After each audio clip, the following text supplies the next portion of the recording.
we all have needs. And design thinking and taking these approaches really speaks to the core of our human experience. We call it the collective imagination.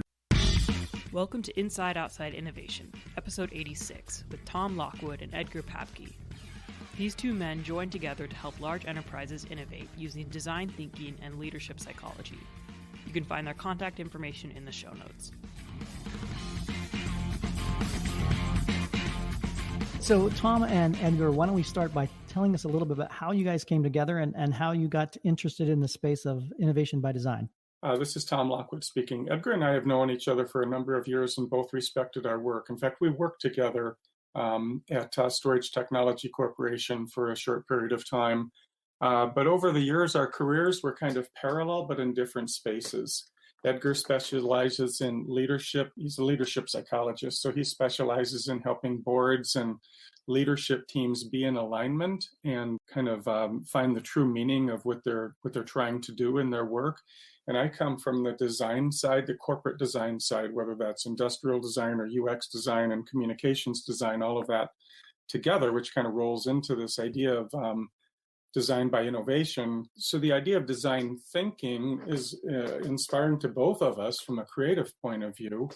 And when we started comparing our thoughts about how businesses change and how innovation happens, we realized that you need this sort of marriage between the personal side or the HR side of a business and corporate culture and change leadership with innovation tools separate from scientific innovation. And then you can really see some amazing things happen. And there's an awful lot of case studies out there about that. So we just decided to research what companies are doing and see what we could learn, see what the market was telling us.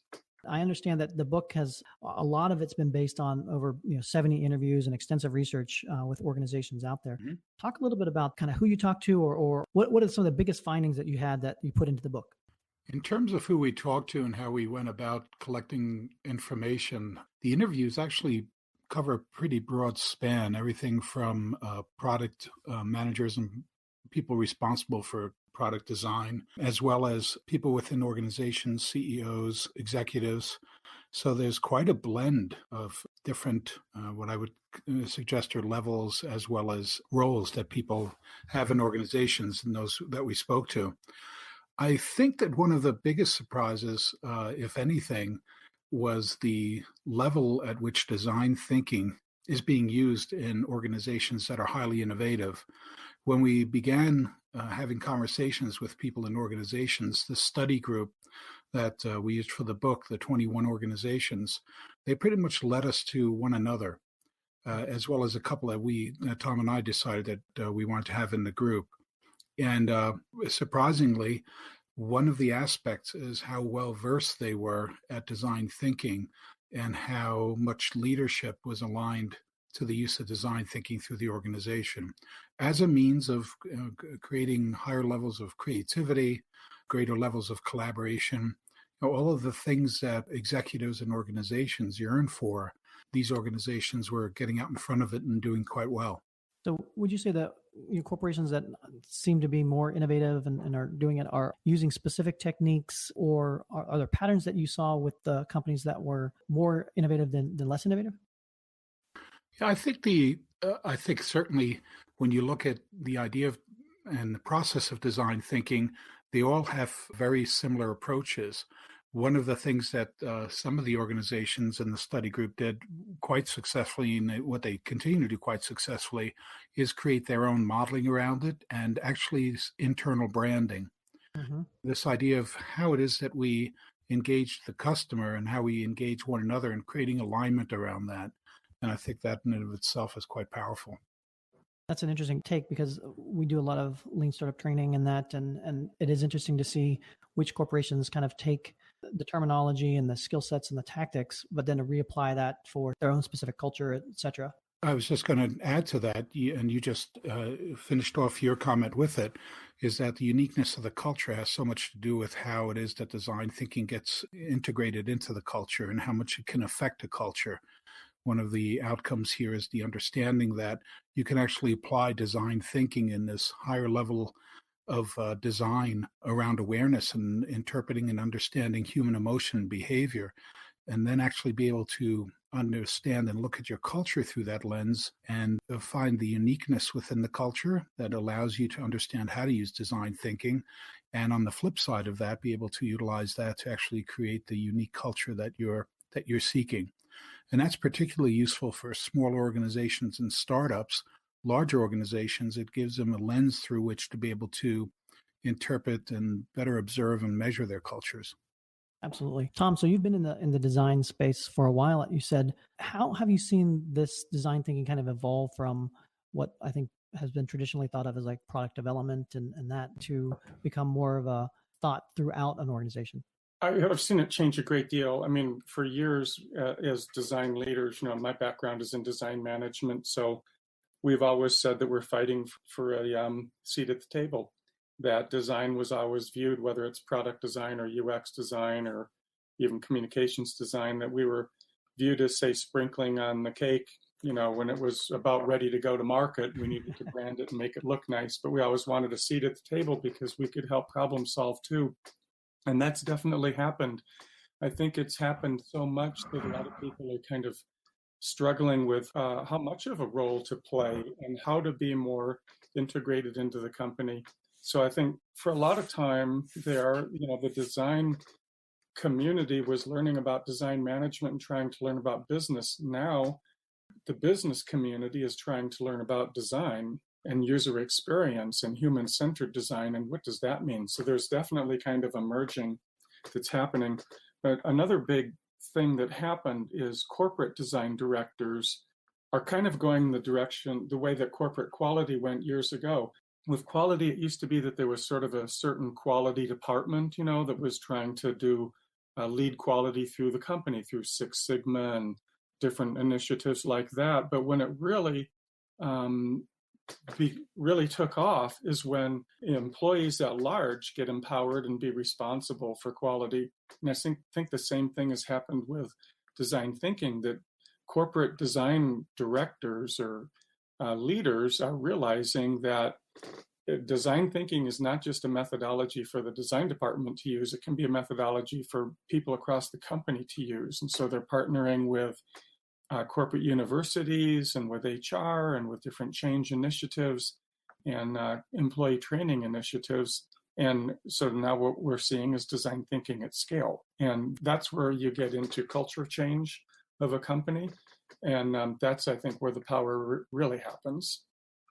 So Edgar or Tom, can you talk a little bit, maybe some stories or examples that you either found in your research or you've come across in your day-to-day lives that can help give some best practices to our audience out there? Okay, let's look at Intuit. Okay, Intuit is an accounting software company, and when they went into business, however many years ago it was, there was any number of 15 or 20 different accounting type companies out there, but they've emerged to be a leader in the industry. And one of the things that they did is Scott Cook originally was intrigued by companies like 3M that had this 15% rule of where employees can be creative for 15% of the time. But being an accounting company, they didn't really know how to do that or what that would mean. And they looked at other companies like P&G that started to adopt that strategy, and even Google has. And it wasn't until he learned about design thinking that he realized, wow, we can have employees solve customer problems with customers.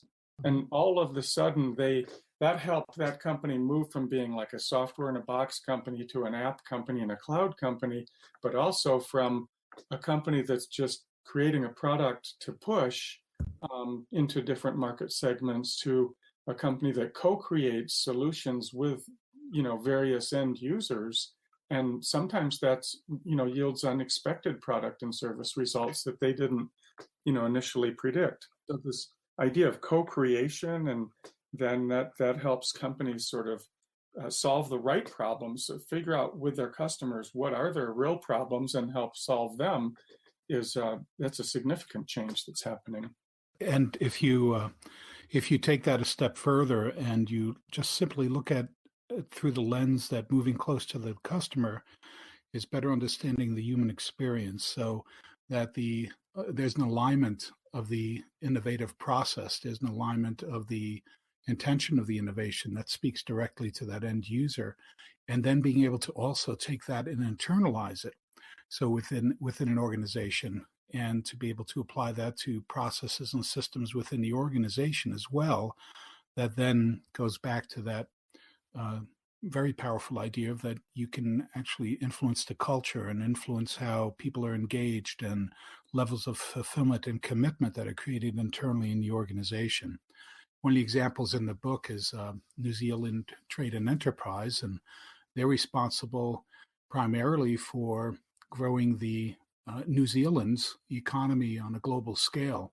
And working with them, their ability to take this design thinking approach to actually breaking down and taking a look at the culture of the organization on a worldwide basis, and then looking at it through the lens of what's the experience of leadership and what's the experience of employees in the organization, and actually in a very intentional way redesigning the culture of the organization so that it has a worldwide influence and impact. It's a very, very powerful means. We see through this focus on the actual end user that can be taken from the spectrum of the customer all the way through internally to employees and people within the context of the.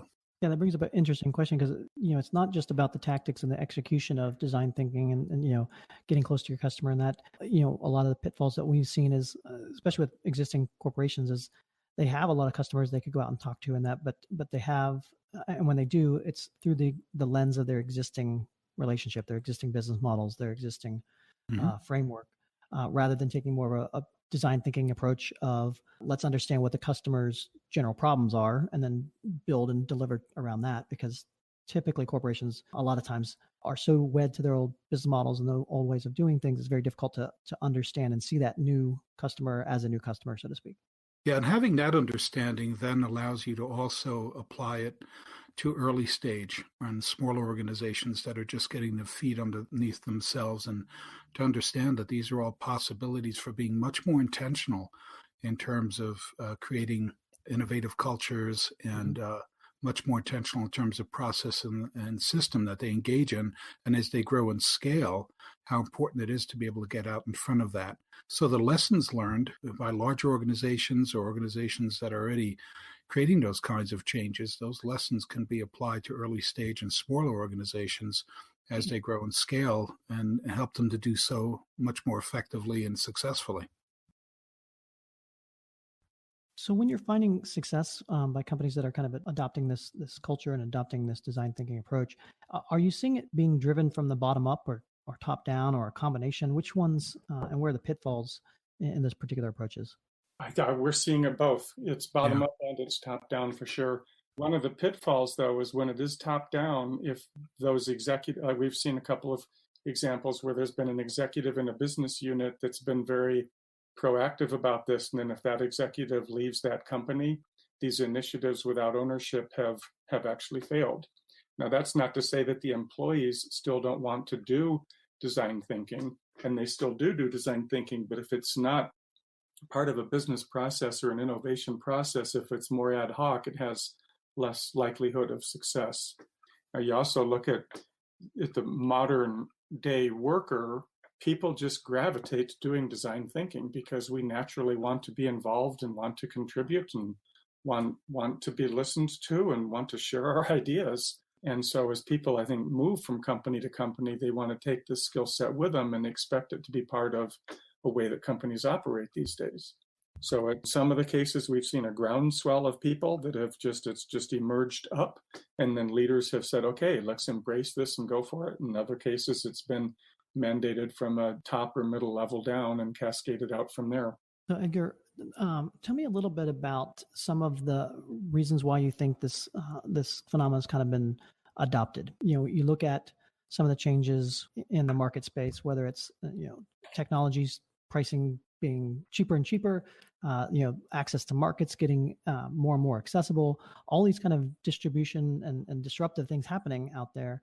What are some of the things that you're seeing from a trend perspective that would encourage organizations to even look at this particular process as a way to drive their culture? Yeah, I think that's as I listen to your question, I think there's three thoughts that just kind of race through my mind. The first one is there is a necessity, and that necessity is that keeping up and creating change at the pace that we're in, and it's something that we all understand and we're aware of. That keeping up with change and the pace of change requires us to be able to move human beings through that. And so that's the point that Tom's now alluding to, is that the second thought is that business is a human art. It's all about the fulfillment of human desire and our needs and wants through products and services. And so but really, in essence, all human beings primarily are motivated by three forces. One is that we all have a desire to want to participate, to be involved, which creates our social creativity and our coming together and wanting to work with one another and be connected to one another. The second is that we all want to be competent, and there's this idea of the pursuit of knowledge. And so we have participation, and then together what we do is we pursue knowledge, and we pursue information and ways to understand and to solve problems together, because we all want to get better and be more competent, and it's an innate drive that we all have as human beings. And the third one is that we all want to be able to express ourselves openly and freely, that the idea of free expression. And so that no idea is a bad idea. I can take a risk and speak what I think, see, and feel without being fearful of a negative consequence. And looking at design thinking through that lens reminds us of the importance of that human creativity, that human drive that we all share, and allows that to come to the forefront through participation, through the pursuit of knowledge, and then through our ability to freely express. And so it's very natural to us. And so then that brings me to the third thought, and that is that having a process and having a means through which to accomplish that is so powerful. And human beings enjoy the predictability of being safe and being able to express themselves, to be involved, to pursue knowledge. And design thinking allows for that space. It allows for a process that's predictable and feels safe for people to engage in that. And that, in essence, is the source of all creativity. It's very interesting too, because when you think about it, bringing it back to that individual is so important, because design thinking and the creation of value within a corporation, whether it's a product or the company itself, is such a team sport. And how do you then use these principles to not only affect the team's results, but the individual that are making up those particular teams? Yeah, and that goes back to something that Tom said before that is very powerful to understand, and that is that the alignment of leadership and the ability of leadership through an organization to actually be engaged and to support and to motivate the means of creativity. Very often leaders become disconnected from that, or they don't quite see it at the value that it holds. And so making sure that as leaders in organizations that we're engaging in processes and systemically seeing the value on an influence on a culture. That's a very powerful trait to highly innovative organizations, regardless of their size. So Tom or Edgar, anything else you'd like to add or tell our audience about what they should expect in the book or other things? I think that, and maybe we're biased, but we see that this concept of design thinking, again, going back to the analogy of corporate quality, when it really, really got traction is when it is extended across the entire workforce or made available to people. We see this as of a glimpse of a business megatrend that's happening right now.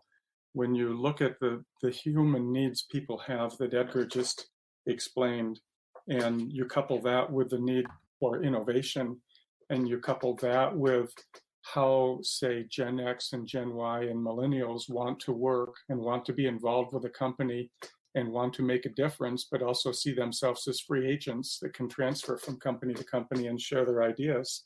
And you couple that with the fact that, for example, IBM has trained 50,000 people in design thinking. Intuit has trained 10,000 people, which is their entire employee population, every single employee at Intuit. Deutsche Telekom has trained 8,000. 3M right now is ramping up to train 20,000 people. in next year alone. GE Healthcare has trained 6,000 people. Kaiser Permanente has trained 15,000 people, whether they're nurses, doctors, administrators, insurance people, whatever, caregivers, 15,000 people. So the numbers suggest that something's happening here, that these companies are getting results, that today's employee is, likes to engage with this type of thinking, that these companies that I'm mentioning are not relying strictly on scientific methods of innovation or technology-based innovation. They're looking for human-centered innovation. And we think this is just the tip of the iceberg, that this will become a normal way of innovation and a normal way of business in the foreseeable future. And so we're just really excited to be able to help turn people on to this kind of thinking. That's really all that's in it for us, is we just want to share what we see happening with the market so that people feel empowered to contribute, to the best of their ability and to be creative and ultimately to solve the right problems, not just the, short-term incremental innovation, but what is it really that matters, and how can we help solve those problems? And to piggyback on that, if you just step back and see that we're right now increasing our awareness of human behavior and human motivation and applying it at just incredible levels in terms of understanding user and customer experience, then again, that translates directly into not just an increase in understanding human motivation and human behavior, it's how to then use it and accelerate it further through the use of a great creative process. And at the end of the day, we get excited about design thinking as being that process in one shape, form, or another, how powerful it is. That's the end of another episode of Inside Outside Innovation. Thanks for joining us. Until next time, go out and innovate.